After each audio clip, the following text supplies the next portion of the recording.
Toba taxing में ठंड बढ़ते ही अंडों की कीमत में इजाफा कर दिया गया है। मार्केट में अंडे 330 रुपए फी दर्जन तक जा पहुंचे हैं। टोबा टैक्सिंग में सर्दी की शिद्दत बढ़ते ही ब्रायलर और देसी अंडों की कीमतों में इजाफा। गुज़िश्ता 72 घंटों के दौरान ब्रायलर अंडे 20 रुपए और देसी अंडे 50 रुपए फी दर्जन महंगे कर दिए गए। शहरियों का कहना है कि अंडों की कीमतों में अचानक इजाफे से खरीदारी मुश्किल हो गई है। गरीब की पहुंच से तो दूर है, तकरीबन 400 रुपए दर्जन दे रहे हैं। कोई गरीब बंदा 1 दर्जन अंडे नहीं ले सकता।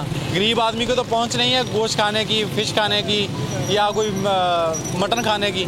ये बाहर एक जरिया था जो सर्दियों में बच्चों की हिफाजत के लिए प्रोटीन जो बच्चों को फराहम होती है वो अंडे से हो जाती है, लेकिन ये इन लोगों ने तो वो भी छीन ली है। शहरियों ने हुकूमत से अपील की है कि अंडों की कीमत में खुद साख्ता इजाफे पर नोटिस लिया जाए और कीमतों में कमी लाई जाए ताकि गरीब आवाम को कुछ रिलीफ मिल सके। सुल्तान सिद्धू, बोल न्यूज़, टोबा टैक्सिंग।